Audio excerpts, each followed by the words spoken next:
how do you sit? I made a crab. You are what you eat, brother. No, stop it. This is the most professional TV show. I might put my mouth on him. Please. I want to go to sleep. I know this sounds dystopian, but you're an organ bag. I'm Hank Green. I'm Ify Nwadiwe. And this is Ask Hank Anything.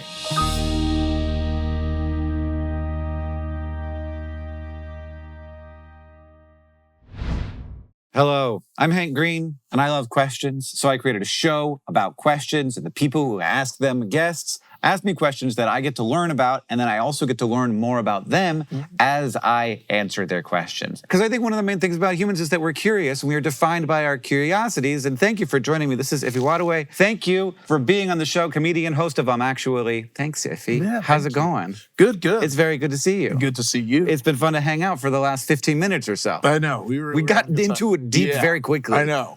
So let's keep that energy going. All right, I'm ready. What are you working on right now? Right now, I'm just doing some writing, developing an animated thing, getting ready to do Actually Live at Sketchfest, which is always fun because I wonder if Jeopardy has the problem of during the show, live audiences are trying to shout stuff out, but that does seem like something that you wouldn't do. Yeah, but yet, because I think people play along at home, and so at home they're just so used to be so we kind of that does ruin the thing though. The thing, yeah, I know. It is funny when the whole audience thinks a thing is what the correction is, and they're like, oh, and I'll be like, well, what did you think it was? And I was like, well, that wasn't it. That wasn't it. Y'all were making all that noise for no reason. I like how it kept looking out to the fake audience. Should we explain the premise of the show? Yeah. Actually is a show on Dropout. And you get snippets of text, and then you have to tell people what is wrong about the snippet of text. Yeah. So I read incorrect statements, and it's up to people to figure out what's wrong, buzz in and correct me, but they have to start it off with, Actually, or they don't get the point. It is a true nightmare of mine to go on your show. Oh, well, I'm planning to bring you on. I feel as if I would be discovered a fraud. No, that's the thing, right? Is a lot of people think that, but the show, I've been telling people, it's not really a trivia show, because a trivia show, if you know the fact, you get the point. That isn't necessarily true with Actually. We're trying to stump you. Well, you asked a lot of questions. Yeah. You asked a lot of questions, a lot of good questions. I want to hit some of them, and I put them in this pelican whose name is Puzzle. You could pick from the top. Okay. And see what we got. All right. Oh, yeah. These are all parts of my brain, and I'm so glad we get this. Are we certain that black holes will kill us? What do you mean by this, Ify? Well, because I feel like every interpretation of a black hole was that it's going to kill us, until Interstellar was like, what if we went into it and then we went back in time and I was tiny and my child?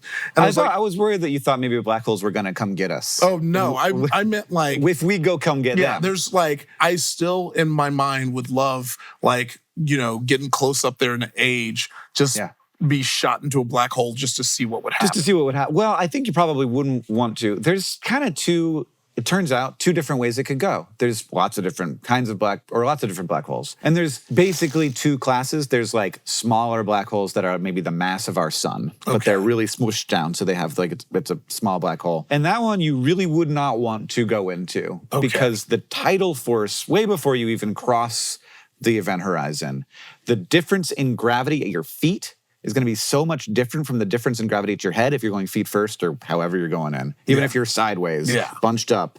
The difference on the part of your body that's closer versus farther away, it's going to be so strong that nothing will be pulling on your head and a lot will be pulling on your feet. And you will get, when I read about spaghettification, is what they call this, I thought that this was a space-time effect. And it's well, if space-time is changing, maybe I'm just very long but fine. Yeah.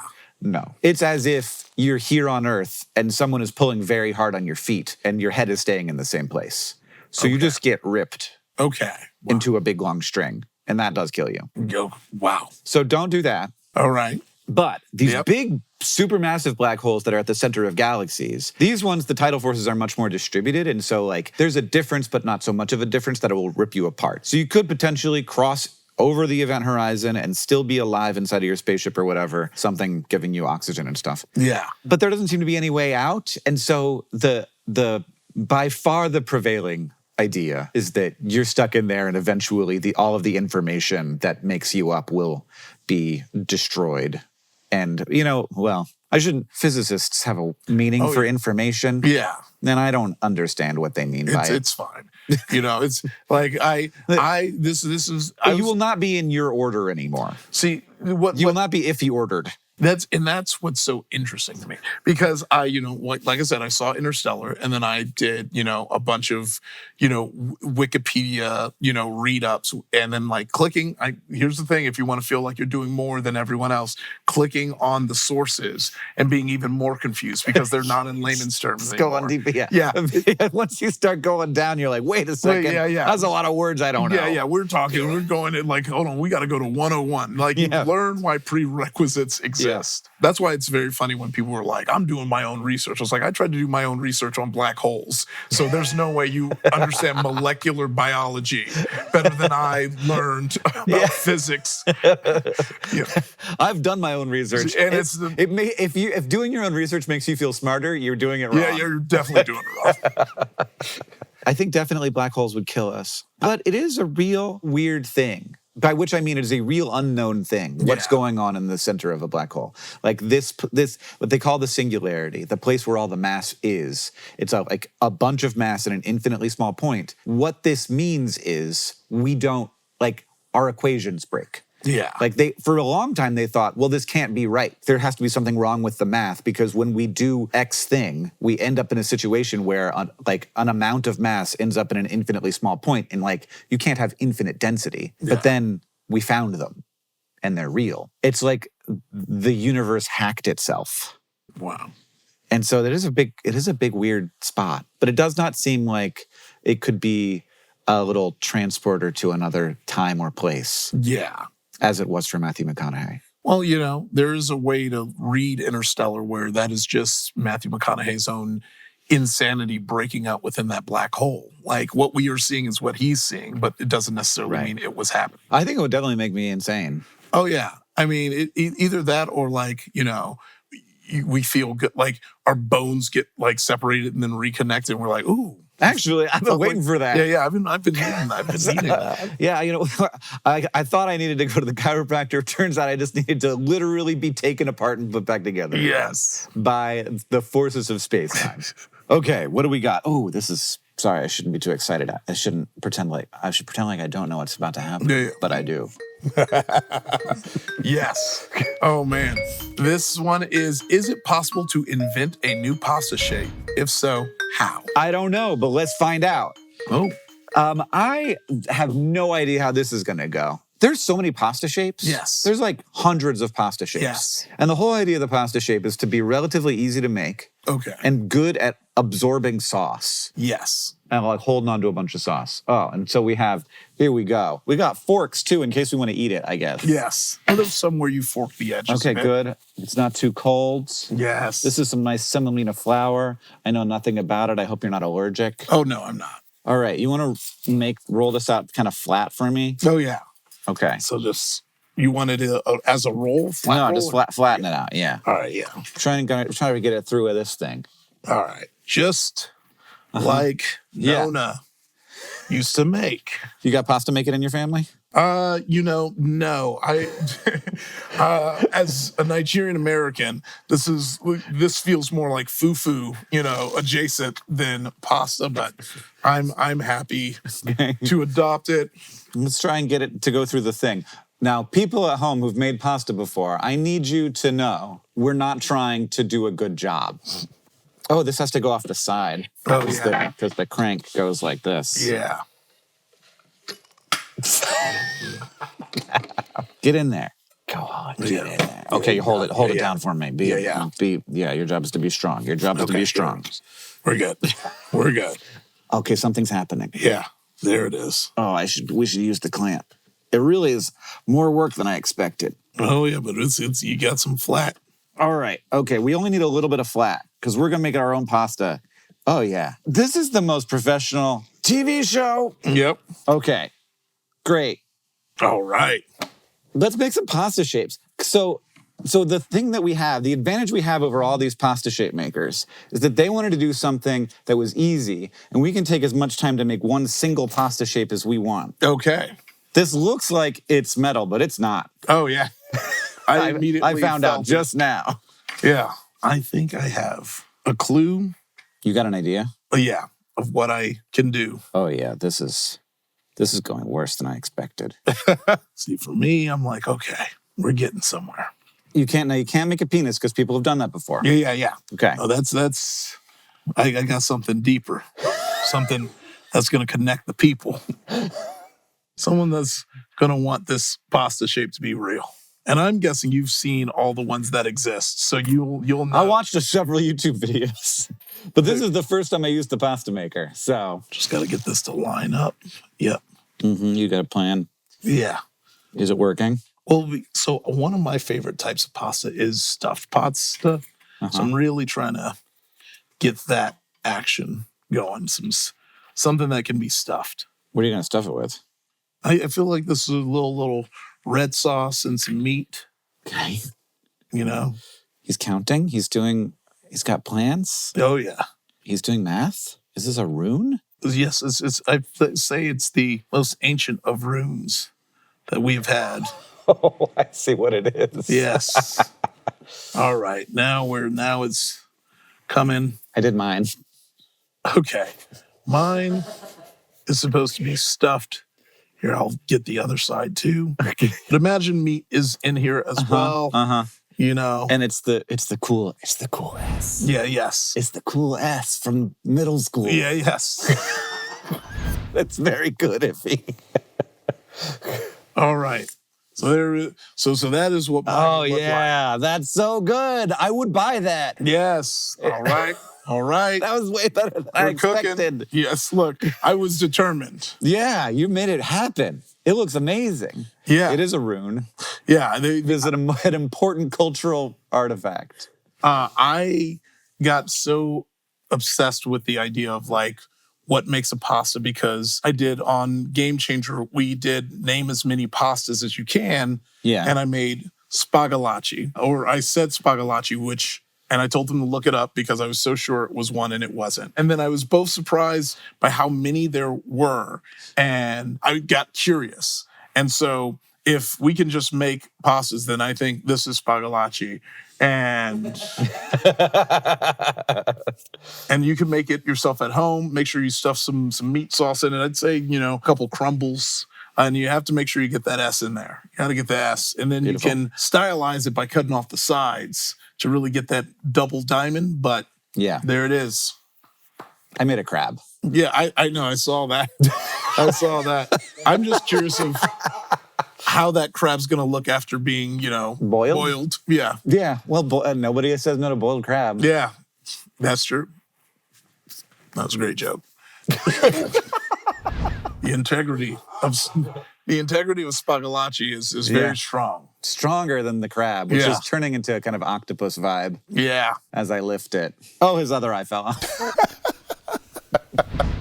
This episode of Ask Hank Anything is sponsored by Manta Sleep. We cannot be our best selves without good sleep. Proper rest is what fuels us to be able to move through our days. However, sometimes good sleep can be hard to achieve. If you're a light sleeper, or you like to sneak in an afternoon nap, or you live in a place where the sun comes up ungodly early in the morning, you might be struggling to catch those Z's, which is legitimately a problem for me. I live in Montana. It's hard to keep the light out. The light wakes me up. This is where Manta Sleep can help. Manta Sleep makes sleep masks and sleep accessories that help you get the energy you need to create your best life. Their mission is to lead the way in the pro-nap movement. They believe naps beat coffee hands down. I love a good cup of coffee, but I'm going decaf these days. I gotta agree with them. Naps are wildly underrated. Sometimes a nap is just what you need to give you that energy and focus and clarity to tackle the rest of your day. And a sleep mask from Manta is a great way to achieve that. This is my sleep mask. I've had it for like 3 years. It's held up amazingly well. I am well lit right now.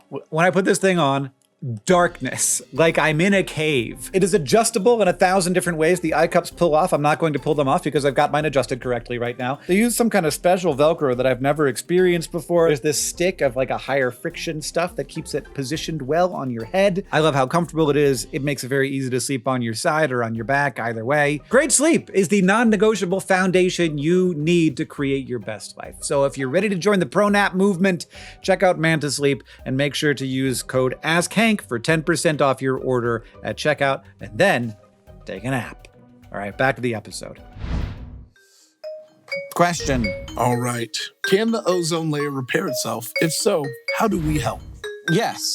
Okay. It is happening. Okay. So there's this whole bunch of stuff that's happened since the 80s when we were like, oh, turns out we're having this impact. Yeah. It was the Montreal Protocol. It was an agreement between all the countries to stop putting out things that eat up the ozone layer. Yeah. The thing is that a very small amount of these compounds has a very big effect, but they aren't that necessary. We figured out ways mostly to do stuff without them. Every once in a while, somebody will illicitly create a bunch of compounds that eat up the ozone layer, and we'll have to track them down and go give them big fines or something.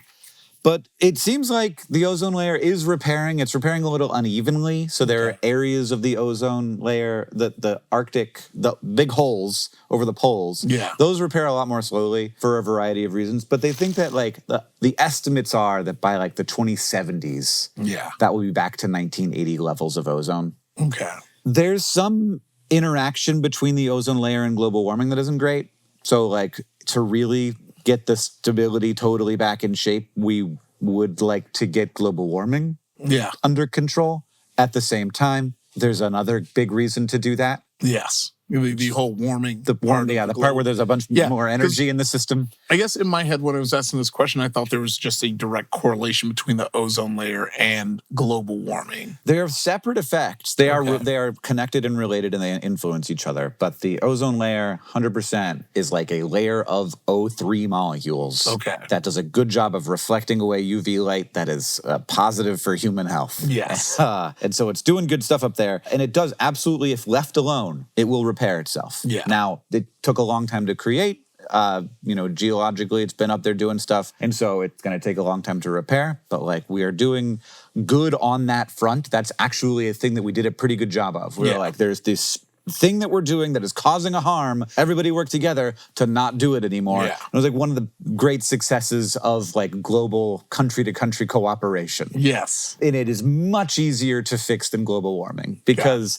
CFCs are the main thing. So refrigerant is the main thing that was bad for the ozone layer. You can replace it with the other stuff, and they do a thing, whereas power does everything. Yes. And we really built a lot of that infrastructure, and it's taken us a long time to create good ways to create power other ways. But we are there now. Yeah. We can do it now. Well, solar panels, do we feel like they will ever get better than they are now? Because as far as I see, it seems like solar panels seem very powerful, but whenever you've wanted to use a solar powered charger or something, it's not as... As far as covering your car in solar panels and having that power your car, they can't get there. Yeah. There's just not enough energy in the sun, and then there are physical limitations to how much of that can be converted to electricity. But the real question is less can solar panels get better so that they can capture more power?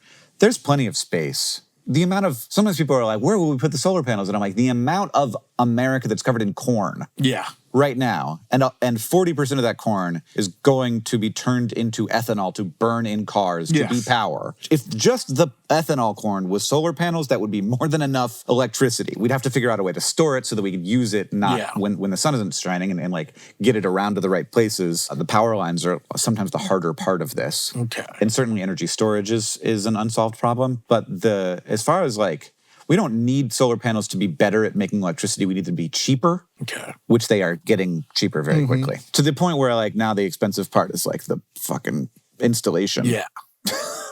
Just getting it installed. Yeah, you have to build frames and stuff for it, pour concrete in the ground, and shit, yeah. So that part is hard, but solar is very exciting just by virtue of how cheap it has gotten very quickly. But then energy storage is also getting really cheap because batteries are on a similar trajectory. Nice. Do you put climate change on your list of worries? Yeah, because I think there is a indifference to it that shouldn't be there. And I think because of the stuff that I'm into, can feel it more. I love snowboarding. And so it's not lost on me when we have late winters and people are oh man, hope that means we get a later, it goes later. I'm we should kind of focus on why did winter start late? Why does winter keep not happening? Yeah. And it's really been interesting because when I got into it, we had a good winter And they're like, yeah, because it used to be this good. And now it's been not as good. And it got good again once. And I was like, hey, there's a whole thing people have been talking about that we should address if we want to keep snowboarding. Yeah. I feel like at the moment of recording, we're in a bit of a waning of like people aren't that focused on climate right now. Yeah. There's a lot going on. Yeah. There's a lot of problems. Oh, yeah. So I get that. And also in terms of like folks who don't think it even exists, that power has gotten stronger. It feels like just the existence of a whole infrastructure for making anything that can be questioned. Yeah. Especially something that might not be good for people who own fossil fuel companies. Yeah. Yeah. So I have like two hopeful things. I know you didn't ask about this, but like two hopeful things is like, one, the progress just continues to be made. Like the number of electric car chargers today is like double what it was 3 years ago. Yeah. People don't know this. Like it's gotten way easier to have an electric car. Oh, yeah.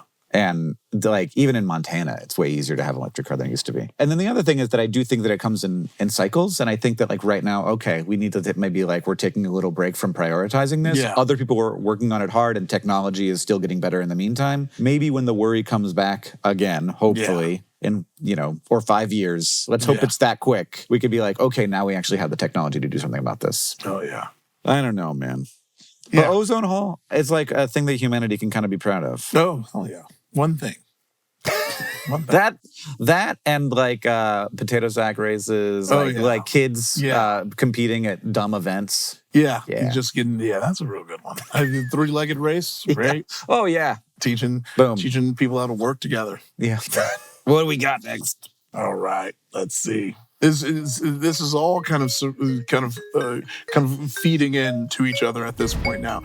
Is there a way to teach yourself how to learn faster? Yeah. Yeah. Because, like I said, I oftentimes go on these deep dives and then I'll get in, where it's like punching above my weight class. And I'm like, how long would it take me to kind of get the base understanding of this so that I can start drinking it in? Because I think, especially a lot of people who like watch you and they're like, oh, it's too late. It's too late for me. It's over. I don't it's need not. to. Yeah. It's definitely not too late. So like kind of annoyingly, like we know how to learn faster. And it's just not as fun. Yeah. So the big things you can do are multiple sessions. So like if you're trying to get your mind around black holes, for example, you don't want to just do that once. Okay. And like so you have to like if there's a concept that's giving you a hard time, you spend a little time with it, read about it, watch a video, maybe talk to your daughter about it, like have a conversation where you're processing it. And then you would like have to come back to it in like a week or two and do that again. And that's how it really gets reinforced. Like that's why experts become experts is because they're working on things all the time. Yeah. So like re-hitting those topics to the point where it really sinks in as like a fabric of the universe thing.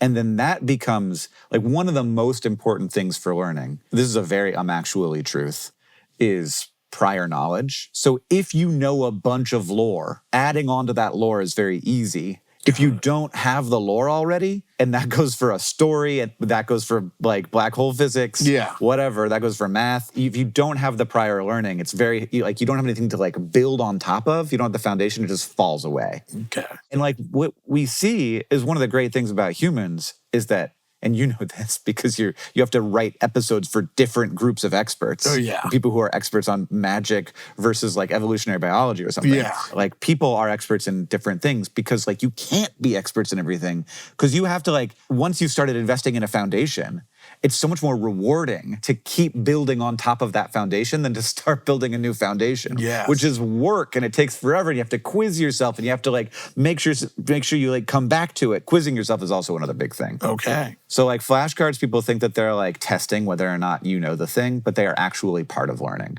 Okay. And tests, also assessments can be a really big part of learning. So like actually doing the test is a really great reinforcement of knowledge, which is why flashcards work. Lots of things don't work very well, like rereading something you've read before. Oh. Turns out that doesn't help that much. It's like what you wanted to be doing is like processing it in different ways. Got So like conversing about it is a really big way. My wife, she has come to love this about me.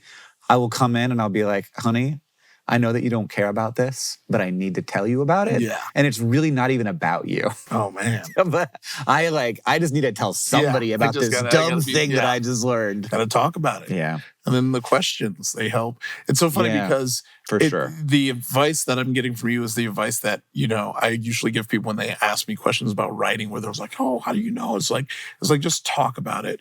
Talk about it as much as you can, because usually when you're talking about the stories with someone, they'll like ask you a question where it's like, oh, well, why did he do that? Or where does he come from? And you're like, either you're like, oh, it's because of this, or it's like, oh, I didn't even think about that. And then you get to like write that down and come up with something else too. Yeah. Spending time with things is a really big deal. And I would say, I didn't actually come across this as a piece of advice, but writing stuff down. Yes. Not like if you don't have a person to converse with about it, or like your person is kind of done for the day. Yeah. Just like re-synthesizing, because that's how I feel like, everything that I know well is because I taught it to someone else. Yeah. I didn't really know it well until I started teaching it to somebody else. And I learned that like early. Starting to tutor kids in chemistry when I was in college, I was like, oh, I get this so much better than I did when I took that test, last year. But now I'm helping this person take this test, and it's like everything makes perfect sense to me. Well, also because people think about things differently. Yeah. Because it's like... and you can see the hard part that they're having, and you're like, I remember that hard part. And because you're thinking about it differently, it's like, it makes you understand it more. Yeah. Like I remember when I started taking Em to the gym and I was trying to teach her proper squat form, I was like, it's like you're sitting down. And she was like, I don't get that. And I was like, well, how do you sit? And then we had that discovery. I'd never thought about it. Yeah. I never thought what's the proper sitting down technique? Yeah. I'm like, I'm definitely not doing it right. Yeah. And then I learned, I was like, oh, okay. And so I had to switch it up. I was like, oh, it's like you're doing the Asian uncle smoke squat, where you're trying to, it was like you're getting into that position, but you're stopping right there. Mm-hmm. And that kind of made me think differently about the positioning of. Think about that next time I do a squat. Yeah. It's like how are you sitting? Because I sit ass first, and she's like, no, I look where I'm going. Oh man, I feel like I sit the top of my back first. Oh, I'm just like. Yeah. I'm a big I'm done. Yeah. I'm out of here. I'm gonna be down here for a long time. That's how I sit. Got a lot of dump trucks, so it's just it's like it's gonna find it. Yeah, you don't want to do any damage. On the way down. Yeah. Oh man. Okay, let's keep going. Yeah. You got a lot. I want to get through it all. Oh yes. Ooh. Yeah, I don't know what I was thinking with this one, but we'll find out. Will we ever be able to clone humans? Why do you want to clone humans? Oh, no, I just think it's cool. I'm really into sci-fi. And, it's funny because I think there's, kind of a gap between, sci-fi as we see it in, TV and movies, and then the sci-fi books. Because in sci-fi books, they really lean into the science of the stuff. And they really want to, they do. try. I love that. And so, because of that, it always has me thinking about, interesting story points or, how close we are to something. And I remember we, cloned a pig before or something. We cloned a sheep. I don't know. We might have done a pig. No, sheep. Yeah. That's what it was. And I was like, oh, I wonder if they're still up to that. And if so, because, it's totally true. We're talking about AI and what that, if it gets consciousness, and then we're referencing that Data episode of Star Trek. But I'm like, what happens if we make another human, but it's a clone? What do we think of that? I mean, if we made a human, but it was a clone, that's a human. Yeah. That's just a human, and that's part of the problem. Yeah. Because humans have rights. Yeah. And that's a really big deal. So, turns out cloning a sheep, way easier than cloning a human. Weird reasons why that have to do with how the nucleus works and how the egg works, and I'm not going to get super into the details there. So I look at a sheep and I that doesn't seem it's just a bunch of cells, right? Yeah, and we're just a bunch of cells. They've got a spine, we've got a spine. It can't be that different. Turns out it's pretty different. But primates are all actually pretty similar, and they're all super hard to clone. Okay. So all of those primates are super hard to clone. People probably about as maybe a little more complicated for various reasons. Just because there's differences, not that there's any differences in kind, not degree. So we'd have to refine the techniques for humans. But we have cloned primates now. Okay. And this is specifically the kind of cloning that is the hard kind, where you take a nucleus out of a cell of your body and you put it into an egg cell. So somatic cell, that's body cell, nuclear transfer. You transfer the nucleus into the egg, and then the egg rebuilds a whole body from that cell that we took out of you. So that somatic cell nuclear transfer, we have now done that with a primate. It was just, I mean, the sheep thing was also like, they tried 277 times, I think, to get Dolly, the sheep. And with the macaques, these are macaques, they're kind of monkey. There's 63 reconstructed embryos. There were 6 pregnancies from that actually ended up as pregnancies, and only 2 live births. So when you're in that situation, you don't want to do that with a person because you've got a lot of people going through a lot of bad situations. Yeah. And then also Dolly didn't live the normal life of a sheep. So there's like not just genetic stuff going on here. There's like weird ways that the genes are tagged to be expressed or not expressed. And in a skin cell, that's like very complicated so that it's a skin cell and it's not like trying to do eyeball things or acting like a lung cell. Yeah. So there's all kinds of those tags and they have to get scrubbed away. But this does happen a little bit naturally when you put it in an egg. The egg will scrub it away. But then it has to be like, there's stuff that it doesn't have, it seems like. There's epigenetic stuff that it doesn't have tagged or identified. And so the embryos don't develop as healthy as they otherwise would if they were just a baby that was conceived through normal conceiving situations. And you don't want that. You don't want to intentionally make a baby that's less healthy than a healthy baby. And the question that like keeps coming to my mind is like, what would be better about this? Yeah. What are we like? What problem are we trying to solve? Because a lot of what in sci-fi, the interesting thing to me is like growing a baby without a womb. Like growing a baby outside of a person. So you start with the cell and like the baby happens in a vat, you know, from scratch. And I think that is actually the more interesting, potentially impactful, kind of like upsetting, but why is it upsetting thing than like, we're going to make sure that like all these babies are identical, which has like an upsetting vibe to it. But like, why is that better? Yeah, I know. A little bit. I feel like, you know, the knee-jerk thing, right, that you would think of having a clone of yourself is like, you know, blood transfusions. Right. And, I want to harvest your organs. Very dystopian. Then it's like, but you created another human. Yeah. That is a clone. You don't want to be like, but you're just like spare parts, dog. Yeah, I mean, and like, would they be good spare parts if that person wasn't like running around living a life? Yeah, exactly. You know, if you like somehow cloned just the body but not the brain. Yeah. And you were like, well, now I get all like a parts bag. But it's like, but they're shitty parts because it spent like 60 years laying down. Yeah. They'd have to be out in the world. Yeah, they'd have to be doing stuff. Yeah. Yeah. Be like, hey, it's your 18th birthday. You should know that at any moment you may get a call and you'd have to give up your kidney or your blood. And hey, it's not weird. You know, it's just, you know, some things that happened before you were born. It's not, it's not weird. Hey. I know this sounds dystopian, but you're an organ bag. And when I say sounds, I mean it is. Yeah. We're there. It's real. It's bad. It's a real bad But look, mistake. you get to live outside of that. Live your life. There are some people who are like, what if we could clone like the greatest, you know, clone Beyonce, clone Albert Einstein. Yeah. And then we could have them again from scratch. And I like, the only reason I want to do that is to prove to people that it's not about the genes. Yeah. Yeah. Like you clone Einstein and he's like absolutely Einstein, but he's just like super into like surfing. Yeah. He becomes another one of like the Paul brothers. Yeah, he like dedicates his extraordinary intellect to like making a great sports drink. Exactly. And like getting you to gamble better. Yeah. It's like, we got to get you to gamble better. It's like, oh, yes. This sounds like a really popular show about how to gamble. Yeah. Just like, it's just like, the theory of bettativity. You've got a huge DraftKings sponsorship. It's making bank. He'll absolutely. He's just like. Oh I love that. Yeah, it's so good. Going to wrestling and a boxing. Yeah. I'm super into it. I 100% think that that's what would happen. Yeah. He'd be so. Oh man, imagine the pressure being baby Einstein, like actual genetic Einstein, and it'd be going to school, everybody being like, it's like, I'm not smart. I'm not smart though. It's too much pressure, man. No, not Jesus. Smart. Yeah. Give me an autoimmune disease just looking at me.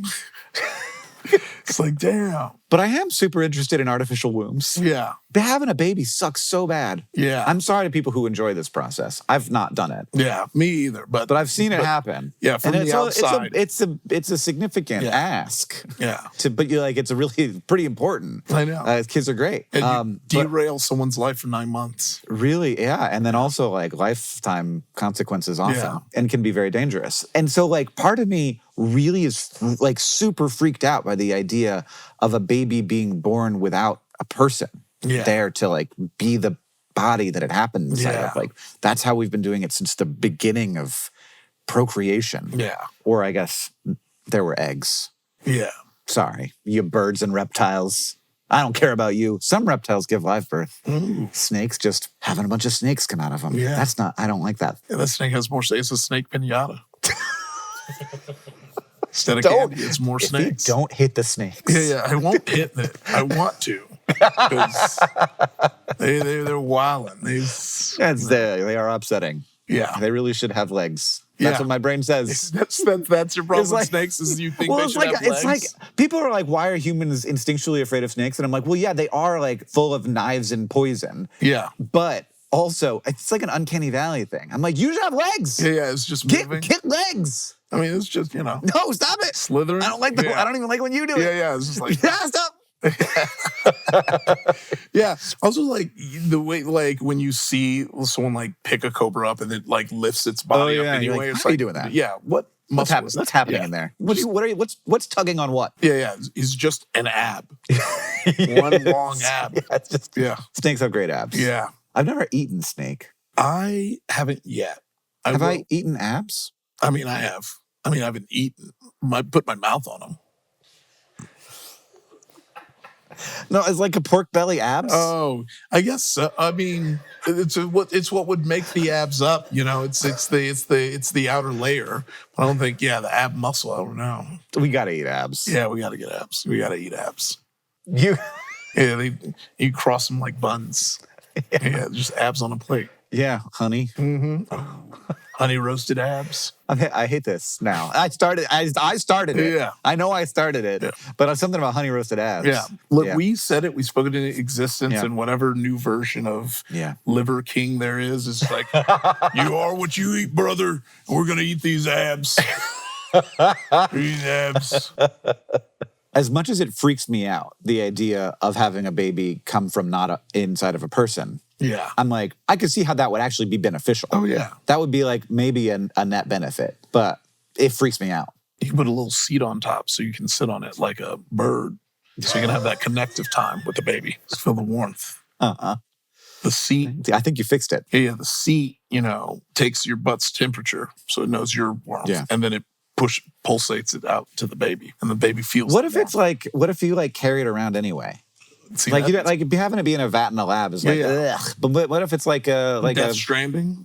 I don't know what that is. Oh, it's a Hideo Kojima game where you play a mailman and you have a baby on your chest for some reason. Yeah, that. Yeah. Norman Reedus is the mail carrier. What's the baby's name? Oh, I didn't play the game. It's like, look, don't get mad at me, gamers. Like everyone's like, it's beautiful, it's lovely. I'm like, what was your first anime? Ooh, my first anime was definitely Dragon Ball Z. Oh, okay. Yeah, it's definitely just the guys getting stronger. Yeah, and every episode, there's always a way to get stronger. Yeah, always get. You thought Super Saiyan was it? Yeah. Oh. But then you also get whiter. Your hair gets blonde. Your eyes get blue. That's an makes important. You stronger. That's how it works. Someone pointed that out to me, and now it can't escape my head. Damn it! It's like, damn, why'd you ruin Dragon Ball Z for me? What was my first anime? I feel like was it Sailor Moon? No, it's funny because, like, I was born in 1980. Yeah. So, like, I was like illegally downloading a lot of anime. Yeah. So Vampire Hunter D. We like Tenchi Muyo. Oh yeah, Tenchi Muyo. Escaflowne. Yeah, Escaflowne. Yep. Yeah. Ninja Scrolls. I never watched that. I found out recently that One Piece is like from that era. I never watched One Piece. Oh man, yeah. I started and then I was like, I think that might have been it. Yeah. I was really into things that were like 16 or 26 episodes. Like, just give me the situation and I want to be done and move on to the next thing. Let's keep it cooking. Yeah. Oh man, yeah. Where did you grow up? I grew up in Orlando, Florida. Oh man, so right next to the mouse. Correct. Yeah, I was He's a trying big to- deal, that mouse. I know. I feel like regionally, everyone has like a different anime too, and I feel like 1980, you're definitely like Escaflowne. You had Yeah. like, what was your first like experience with like knowing about anime or someone telling? Well, my first experience with being like affected by it, and well, Cowboy Bebop was a really big one for me. Yeah. But Evangelion. Oh yeah, this is my watch for the anniversary. Oh, nice. Yeah, I remember like finishing it. Like we'd all like a bunch of my friends in college started watching it separately, but then we like finished it in the room together, and it ended, and we just like sat silently for like 15 minutes. It's like, what the fuck just happened? Meanwhile, old Blue Eyes in the background singing to y'all. Fly me to the moon. Oh, I actually went to see, my dad unknowingly took me to see Akira when I was a kid. Oh, hell yeah. Like 8, and I had fucking nightmares. Yeah. There's that song that plays like when he's like walking across and like the glass goes into his foot. Yeah. Like we had the soundtrack, and like I always skipped over that song because it freaked me out in college. Yeah. My wife set my CD player alarm clock to play that to wake me up one morning. I mean, my girlfriend at the time. Yes. Yeah. That's when you And I was like, ah! Yeah. Well, and that's what I knew. Yeah, he was like, I got to marry this person. All right, there's one last question. All right, let's do it. How do we know which mold is good? Blue cheese and which is bad? The stuff growing on J.K. Rowling's walls. So I looked deep, and I was fascinated to discover that the good mold is domesticated. Whoa. The good mold could not live in the wild anymore. The good mold is entirely reliant on us, and we have selected it to be the good mold. And how we did that is that the bad mold produces toxins that don't just kill you, it tastes bad. So like we don't want it. Yeah. Can I get some cheese over here? We're gonna have some cheese. Oh, yeah. We're gonna mix it up. Oh, we yeah. could like put it on our pastas. Yeah. On our uncooked pastas, I'm ready. All right, so there's a good creamy blue. Mm-hmm. You like a good stinky cheese? Yeah, I truly got won over by blue cheese once I I feel like you hit an age in your 20s where you're like, it's time to up my cheese game. Uh-huh. It's time to. It's really, it is important. Yeah, we're breaking out of cheddar and American. We're gonna see. And then I gave blue cheese another shot and enjoyed it. And I will say, I was like, yeah, who cares if it's mold? It tastes good. Da da da. And then you explained to me that this is just mold that we decided to bear down on, and it made it. I gotta say, a little worse. A little worse. You don't feel like you're as like one with the world right now? No, not at all. No, yeah, this is a very tightly controlled mold. Yeah. And this is the stinkier. This is the this Roquefort. is wet looking. That's what I like. Yeah. Oh my God, I hate it. Yeah, are you a fan of blue cheese? No. So you just don't like it at all. So No, I never had that. I never reached that point in my 20s. it was like, well, I already had a long-term relationship. Exactly. I was like, I don't need this. You got scared already. I'm going to stick with cheddar. Yeah. Oh, wow. that's not even the stinky one. Yeah. Mother of Christ. People like that? This one is better. Oh. Yeah, this one's better because it's like creamier. Let's say give that a shot. We'll see if it's just me. But I feel like this is a cruelty. That one, since it's creamier, it's a lot better. Oh, yeah. Yeah. See? It's better. Yeah, that is so interesting because real into food. They're still pretty bad. Yeah. Real into food and, just love trying food in different places. Anthony Bourdain, going different places. Zimmer, also going. And there's like so many interesting things that we eat around the world. And I think one of the interesting facts is that alcohol was independently found by each culture. Yeah. And which means that just someone from every culture had to go, I'm going to drink this spoiled juice. I got to drink this spoiled juice. And yeah, you have it when it's a little spoiled and it's fine. You have it when it's a little more. And then you're like, wait a second. Wait, I'm feeling kind of goofy. I may have discovered magic. Yeah. So you're like, we're going to spoil it on purpose. Trust me. Yeah.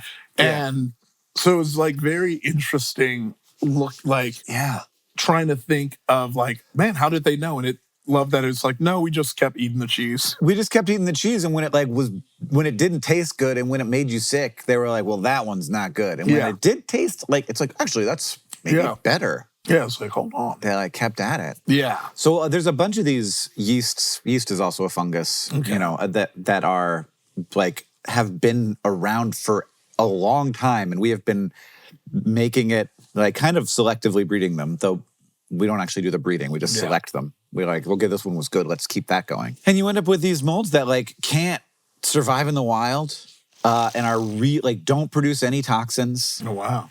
But operate under very controlled environments and do very controlled stuff.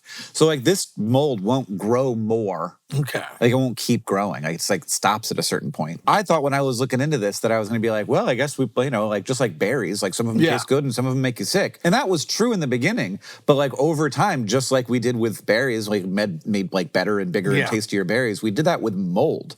Wow. That's so interesting, especially too, just because I wouldn't say like if I had a bunch of cheeses and tasted this one, I'd be like, yeah, this one has to stay. Yeah, absolutely. I feel like that happened later where it was, but I don't know. I should have looked into the specifics of like the stinkiest cheese. Because if my cheese tasted like cheese and then later it tasted like that, I would throw that away.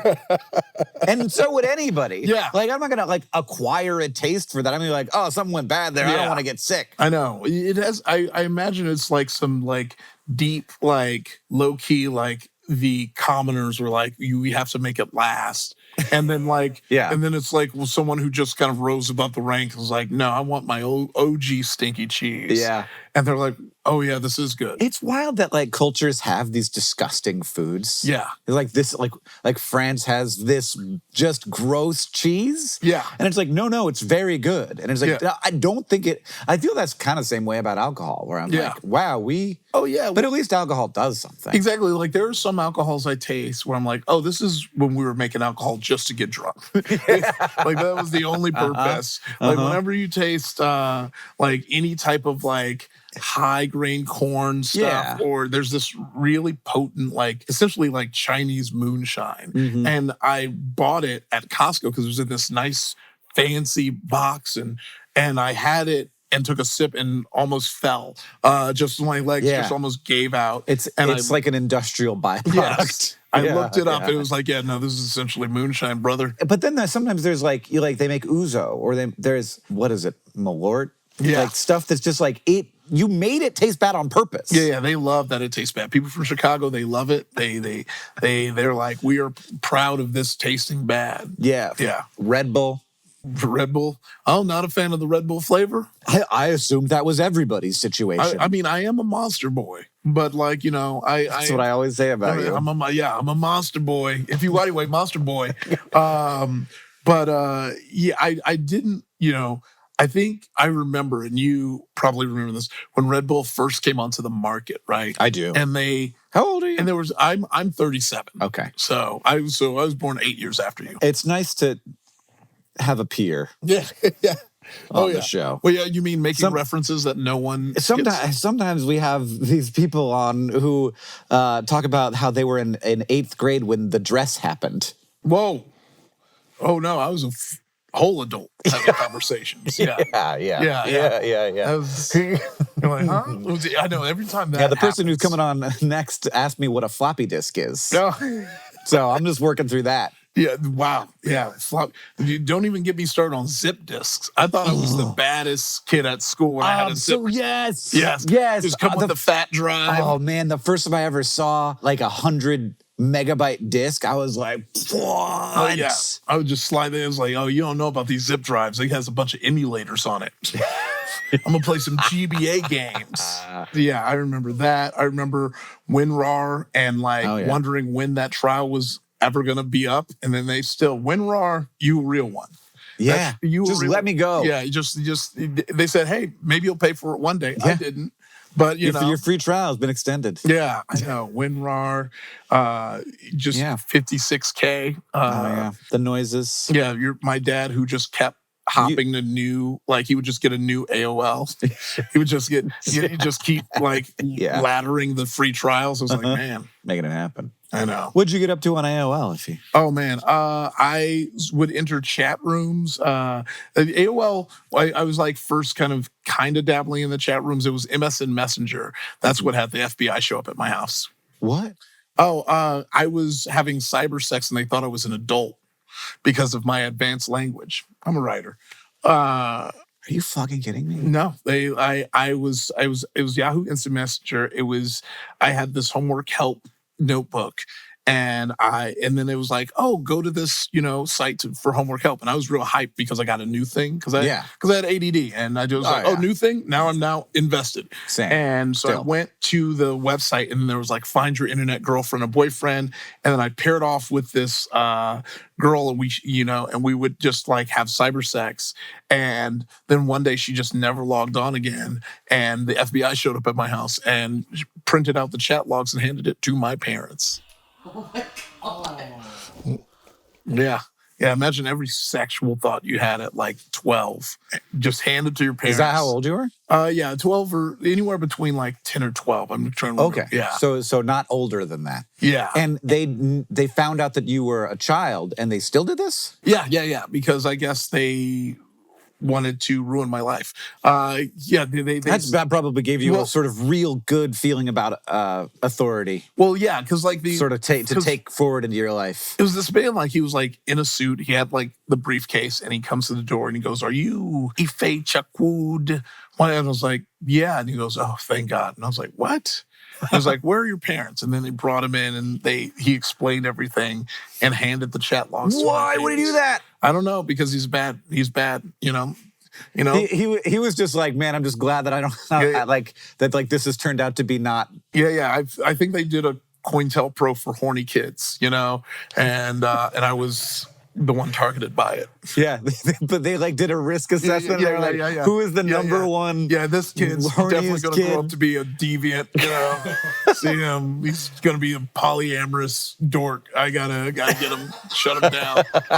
He's already looking up Magic the Gathering and D&D. Get him, boys. Get him, boys. Yeah, it was wild. It was funny. It was a story I told in my comedy album, and I would tell it. And it wasn't until like the umpteenth time that I was like, oh, that's why I have a weird thing when I'm texting people. Like if I say anything about someone, I like double check. Like I get like nervous. I was like, oh, because like my private thoughts at a young age were just given to my parents for them to be able to like read. Yeah. They glanced through. They laughed at me, but they did still punish me. But like, what did they punish you for? They give for talking freaky on the internet. Okay. Like, I don't know that rule had been laid down though. I feel like you got to know if you're doing something wrong. Was there like the chat that was like, "Hey, you've turned 10. Don't get freaky on the internet." Yeah, you're finding strangers on the internet and having cyber sex. I think I was banned from the internet for a month. I couldn't use the internet. Okay, well, yeah, all right. Yeah. I don't know. So that's why in the opening scene of Hackers, I'm like, I understand ice cool, super cool. Whatever it is. Yeah. Whatever cool. Yeah. Cool, net zero. Yeah, net cool or something. I remember after watching that movie, I like went to a hacker forum. Zero cool. Yes, we got there. Thanks, everybody. I wanted to be a hacker after watching Hackers, and I go to the Hackers forums and look. And then I was like, no, this is how you get hacked. Some 100%. Digital propeller hat kid being like, I'd like to be a hacker. Yeah. It was like, oh, cool. What's your social security number? Yeah, those were good times, though. Yeah. I mean, it's not really that much of a surprise to me that our conversation about moldy cheese has ended up here. Yeah. That is on me. But so the mold just hopped in my body and it started speaking to me. J.K. Rowling says be transphobic. That's what her mold says. Yeah. My mold says, fuck TERFs. And not have sex with them. I mean, like they're bad. I just realized that is actually the first. I was like, "Fuck what?" But then I was like, "Oh, now I'm parsing the sentence correctly." Yeah. Your mold says, "Be nerd, do polyamory." Be nerd, do polyamory. That's also what the like angel with a bunch of eyes and wings says when I take too much Benadryl. Be nerd. Do horny. It's like, oh, okay. Please. Please, okay. Don't. Please.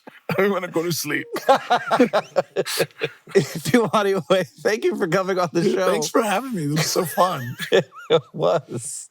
I'm really happy for the people who stayed around to the end. Yeah, you got They it. did a good job. Yeah.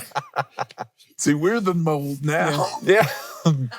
In a way. Yeah, maybe they're sleeping. I always think about this at the end of the episode that a lot of people have fallen asleep. Yeah. And what are they going to wake up to? Yeah, they're gonna wake up, go on Amazon or their bookstore and buy a copy of Polysecure and not know why. They're like, I just felt like urge. I just gotta learn my attachment styles.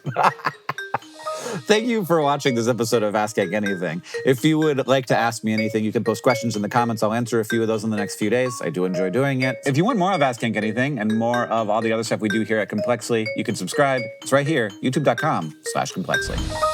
Thanks for watching. You can support Complexly and get bonus videos from Ask Hank Anything and more by going to complexly.org/support.